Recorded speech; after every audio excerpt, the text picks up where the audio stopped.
Well, hello, that's me again. Today is August 5th. It's actually Saturday, and I decided to give you some updates for this weekend. And I will start with what is extremely important. And I often get on my discussion boards under my videos that some trolls, so probably Zip saw some whatever Western trolls, they go and like, oh, you're ranting all this, about how this and that is bad and why nobody knows, but you only one who knows everything, which I don't, and of course I never pretended to know everything, but yeah, that's what trolls do, either them being them paid or not.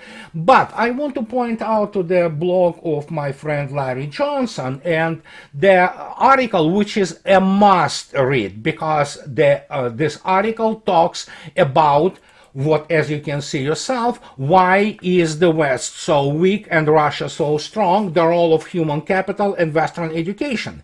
Gaius Baltar wrote this article, and it's a fairly long read. I mean, not necessarily too bad, but it is a crucial read because, first, it suddenly turns out that I'm not only alone who is pointing this out, but there are other people in the United States who really begin to think about it and thought about it all the time. It's more than just about the loss of the meritocracy, which have been, it's not even loss. Meritocracy have been killed in the United States, in the West.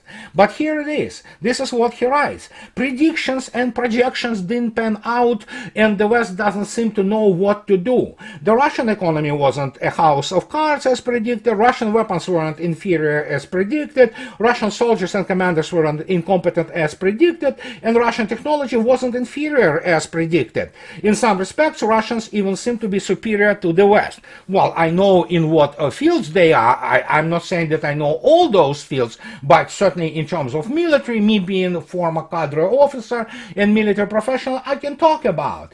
And I strongly suggest people to read this article before actually going and referring themselves to what I will be referring to in this video. And we will start with this white elephant. And I want to first address the issue of the losses. This is what many people still do not understand. And I provide them data, and I provide them with some numbers, official numbers, and they still do not recognize that assessments and Russian Ministry of Defense, which I am on the record, does the count extremely conservatively. And here it is, yesterday. First, I want to thank the person, whoever you are. I know that I followed your lead basically, and I'm using now the Microsoft Edge, the browser, and indeed it has this wonderful function of the translation of the articles into English in this particular case. And of course, while the translation itself is not necessarily very sophisticated, it definitely does the job. And here it is.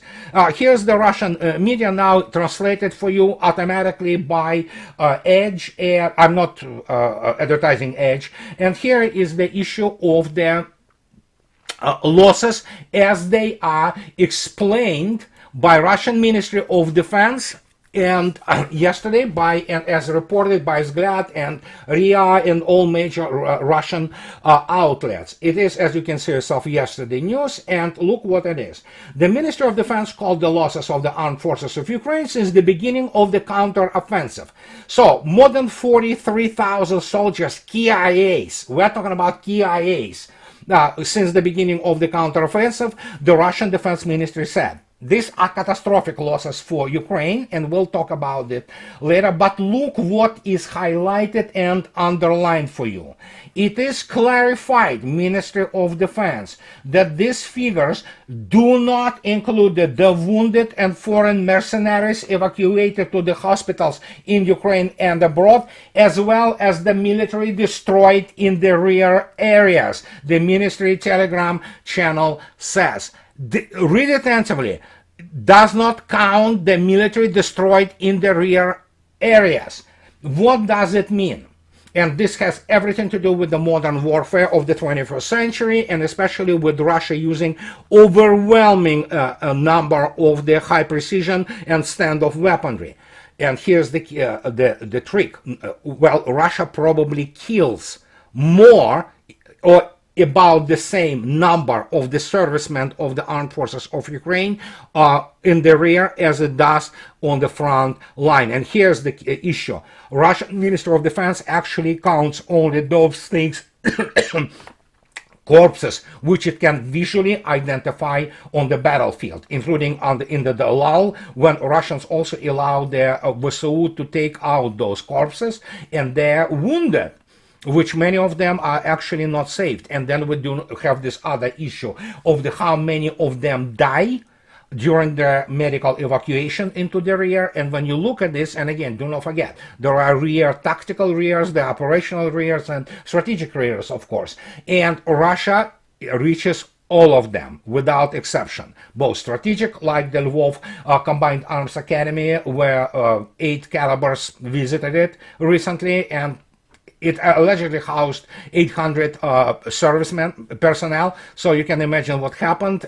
Russians don't count those, but everybody knows that Lvov was describing it as like absolutely, the mayhem with the huge number of the ambulances rushing towards this academy after 8 caliber cruise missiles visited it. So how many killed there? Who knows? 100, 200, 400, all 800? Who knows? So Russians don't even count this. And then, of course, we go now, if you don't believe me or you don't believe this basic method, basic bottom line type accounts, here is the man who actually everybody believes nowadays, and there is a good reason why they believe him. And here it is Mr. Douglas McGregor speaking yesterday to Jason Hinkle, and he specifically stated that Russia has eliminated 400 soldiers of the VSU thus far, and he talks about this both. He mentions the fact that he received some degree of the intelligence brief, and of course that he also has this data on the newly discovered 123,000 new graves in the last few months. So, and these are obviously not the people who died from alcoholism. And when you look at this, so we look at this order of magnitude of the KIAs, so you can multiply it roughly by 2, by 3, and you begin to get the scale of the catastrophe. And why, for example, when you look at this, it's again the losses of the armed forces of Ukraine just today, which is August 5, 890 killed. These are killed, guys. So 2 tanks, 15 vehicles, 22 artillery pieces, and butcher's bill for August already is 4,080.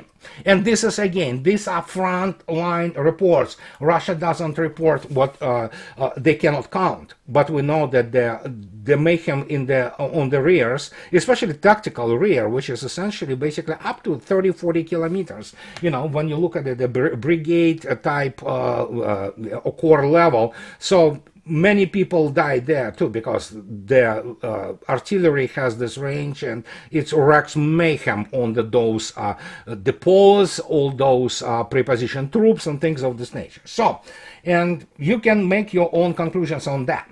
But evidently, despite this old rhetoric from the West, and despite the fact that now Ukraine attacks actually peaceful tankers, as you can see yourself, that actually it's today, the footage from a tanker. It's a Sikh tanker, that's how it's called. It's not huge tanker, basically. It's about 6,000 tons of displacement. It's the River Sea type vessel, and it was attacked by something around 30 nautical miles from the Kerch Strait. It was on the anchor, and it was attacked by unmanned vehicles, those sea drones, and it had the machine compartment flooded, but evidently 11 people still are alive there, and I know there have been tugs now. The vessel is going to be all right, and most importantly, the crew is fine. So, But now, of course, we need to know about this situation with the Russian Rapusha class Project 775 amphibious landing ship, which was attacked in near Novorossiysk base. It was attacked. It's now in the dock. It will be just fixed and repaired and will be going back to the service. But of course, we may say here that with certain degree of certainty, so to speak, that the commanding corps of the ship, the commanding officer and officers of the ship will be removed. They made a horrendous thing of not carrying out the what is called external outside watch and not having, I don't know if they had this Rubka, which is MR255 Topaz radar, which is more than enough to observe the surface area, and which would be able to detect those drones, or rather one drone, which would allow to either go and use the standard artillery, which is 57 millimeter, two cannons on this type of the ships. And that's Novorossiysk. It wasn't really subjected to any kind of attacks before, but obviously they repelled most of it except for one drone. And here we have to go back and remember this wonderful thing. As you can see yourself, this is what is called Grisha class anti-submarine warfare ship.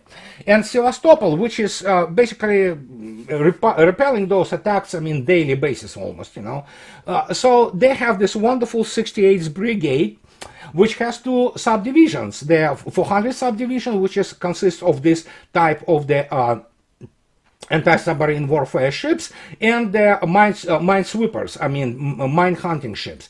So they represent what is called the Brigade of Over, or Defense of the Water Region, and it is one of those very ungrateful, unglamorous jobs when you begin to defend the water region around the naval bases. It's pretty far out, but still it's not far from the shore in general sense for ocean-going people. However, those wonderful Grishas which protect now the Sevastopol naval base, as you can see yourself, they are also very pretty advanced for their type. It's almost 1,000 tons of displacement. It has the ASA anti-air defense complex. You don't see it here. It has the jet bombs, and you have like fairly serious artillery, 76 and 30 millimeter guns, and it has a very decent Topaz B2, I believe, MR755 radar, and a bunch of other radar, which allows it to control basically the area quite far away from itself. And of course it has a very decent two sonars, and so these ships are very active now. And suddenly, what was a glamorous job, suddenly these guys see a lot of combat, repelling all those drones, which Ukraine, under the guide of its English or British, if you wish, advisors, conducts constantly, and it will conduct it. That's the only way it can present some kind of the successes, as they say, because primarily it's PR, and it's all about picture. Well, in reality, you saw the numbers of the losses are horrendous. But if that wasn't bad enough, and when you begin to look at this whole situation with the operation, a special military operation, you suddenly get also this type of the admissions. And again, it was yesterday, and this is by one of the Ukrainian generals, Major General Krivonos.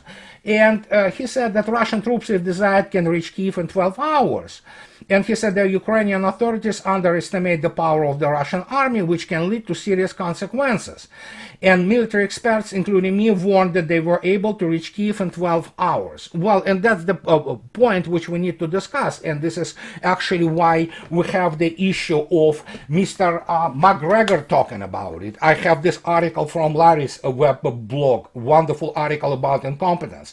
Yesterday, Scott Ritter, my friend also, he just exploded when responding to the absolute crap which Mr. Petrov speaks about, evidently not understanding what is happening around him. And he lies, but he lies also not only because of the malice, which he does lie because of the malice, because he needs to support the propaganda narrative, but because, yeah, he is not that educated, I guess, he doesn't understand what is happening because he has no reference points, he has no experience with dealing something like Russian armed forces, which he doesn't. And so when you look at this, it coalesces in this, what is called white thread throughout all my podcasts and my videos, that we have to look attentively at what is happening, why those people bring things to this state where everything falls apart. It doesn't fall apart in Russia. It's actually quite opposite, but it falls apart in the West, and it falls apart so badly that I cannot even express it in one video or even 10 videos. And here is to demonstrate to you. And we have this again, thanks to my people who basically prompted me about the translation by in this particular case, the Edge, Microsoft Edge. Here it is. Yesterday, or 2 days ago, Die Welt, major German outlet, and look what they say. And they say that despite big promises, Germany continues to hesitate on arms deliveries. That's a pretty important headline, if you pardon my French. And as you can see yourself, Scholz, the guy is pathetic. This is really, I'm sorry, German people, you wanted it, you have to live with the consequences of that. But they still actually explain that, yeah, Germany kind of drags its feet, doesn't want to deliver what it promised, despite the fact that Germany is probably now the second largest supplier and supporter of Ukraine. And here they provide the table, as you can see yourself. And versprochen, or sprechen, I guess, in German, which is in black, as you can see yourself, means what was promised. And this is geliefert, this is what have been really transferred in green. And you begin to look at this Welt's article, which also have been obtained from Bundeswehr, and you begin to see that for some reason Germany doesn't want to fight anymore. And as you can see yourself, they offered Leopard 1s, promised 110, 10 have been delivered. I don't know how many of them left there. They will be all annihilated. You have those Marders, the armored personnel carrier or whatever, 20 promised, 0 delivered. They deliver some Gepards, which have been annihilated. They, in terms of Iris air defense complexes, promised 4, 2, none of 12, none of them have been delivered. So, and you begin to look at this like, you know what? Why do they do this? And the question is very simple. And this is what we basically have to go back to the article I mentioned about Larry, about competence, about the human capital. And this is explanation. Germany was supposed to go and fight Russians there. That's how Pentagon and Washington conceived it. And basically, some of them, they knew that basically all of this German hardware will be humiliatingly annihilated.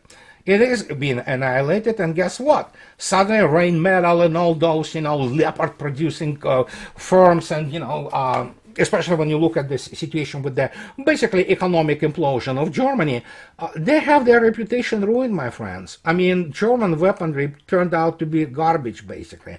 The same goes to the American weaponry, because obviously after the Germany have been discredited, the United States has the last 2 types of the weapons, which are from different services, of course. These are Leopard Abrams tanks and F-16 or whatever other planes they want to deliver. They talk about it much, but they know if they deliver them, they will go in flames the same way as any other equipment went. And that is why, for example, you don't see Challenger tanks. You're not going to see Challenger tanks on the front lines, because British are very hesitant. They don't want to be humiliated. And when you look throughout this, and I already mentioned to you Judge Napolitano and Alistair Crook speaking about it a few days ago, and Judge Napolitano asked Mr. Crook a very straightforward question, and the question was, did the American military myth have been destroyed? And yeah, Alistair Crook stated what I was writing about for years. Yes, it has been completely annihilated. And now you have this kind of, bunch of scorpions in this can of the combined West or NATO, and everybody tries to figure out who will sell something to anyone. Obviously, United States wants to reindustrialize. It's not going to happen as they planned it. But guess what? Now they have the case. People from the American military-industrial complex, they have the case. Go to the Germans, to Scholz, go to Rheinmetall and state and show all those photographs and show all how it was all destroyed, and say, you know what, guys, you don't know how to produce tanks. We do. Look at us. None of our tanks have been destroyed, which is true because they didn't deliver any Abrams. Obviously, we're not talking about Bradleys, which have been completely blown out of the water, basically, and the catastrophic losses of the American armor in this respect. But they can say that, yeah, you don't know how the tanks are done. We do. Let us resume the production of Abrams or whatever the new version, and you buy it from us. And if you do not buy it from us, we're gonna screw you over big time. And guess what? This is what's gonna happen. The same as it happened with F-35s. Another matter that there are many people having a second thoughts, if not the third or fourth thoughts about U.S. Patriot PAC-3 air defense and in the American air defense in general. So that is why the United States is hesitant to basically provide fighters and obviously tanks. Will they appear theoretically at some point of time? Hey, Russians say, let them appear, see what happens. And this is what the whole kind of main thread of this conversation today is, that people there are so incompetent, including in Pentagon now. We can say this with the conviction. They still, some of them don't understand what they are dealing with.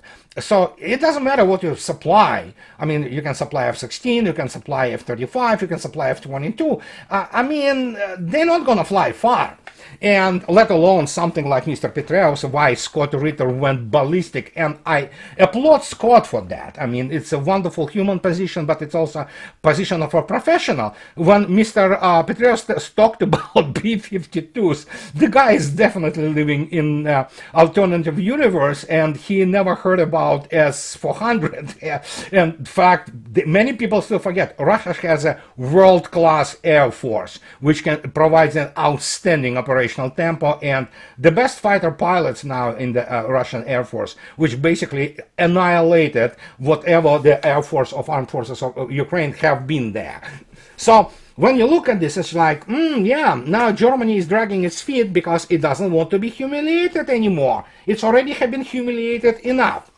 And that also kind of goes together with what we have been talking about, the issue of incompetence, issue of the absolute misunderstanding of what Russians are, what Russia is as a state, how Russians view war, how they approach it, and how they fight. They will try to learn, as I already stated. They are learning, but I don't think so. You can apply many lessons from that to the organization and the way American and NATO militaries are designed. They are not designed for the serious war. They are good for expeditionary warfare and fighting third-rate armies.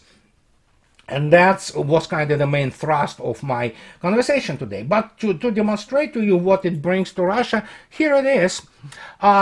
Russians again report on the new system which is developed and being implemented of the shortwave communications lines have been developed for the Russian troops, which will make it possible to load flight missions into mobile missile systems for various purposes much faster due to the increased volume of data transmission per unit of time. This will speed up the response of troops to the action of the enemy and will allow more quickly to strike at unidentified targets.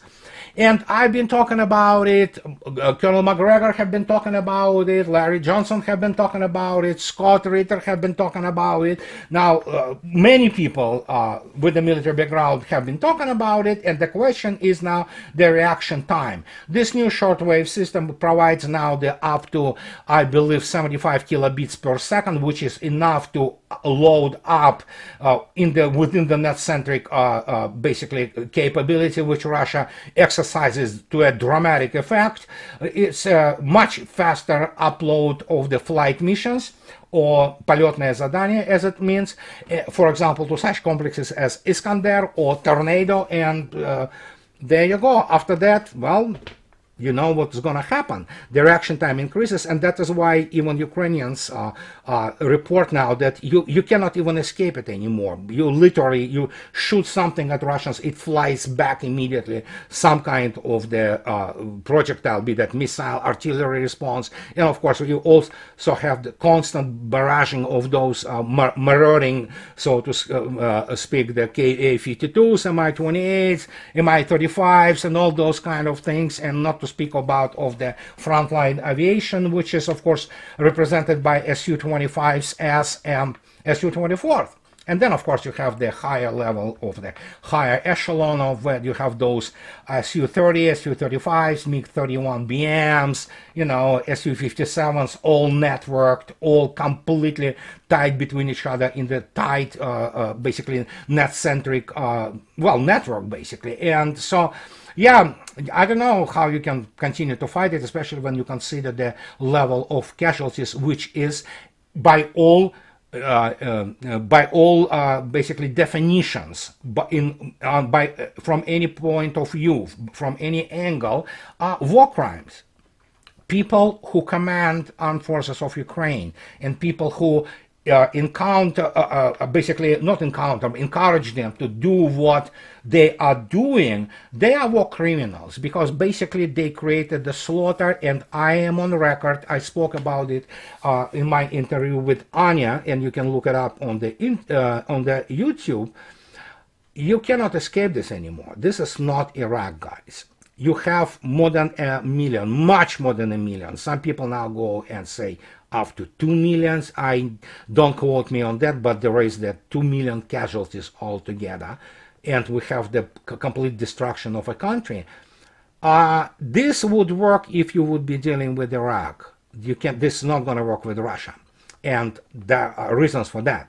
And those people begin to understand what is happening. That is why you see, and you can feel it, a dramatic change of rhetoric in the US media and even British media. But I read my lips.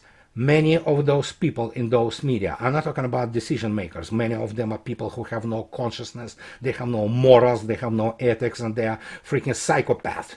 But many of those people in those media are war criminals, or people who actually cooperated with the creating the largest war of the 21st century and the catastrophe in the middle of Europe.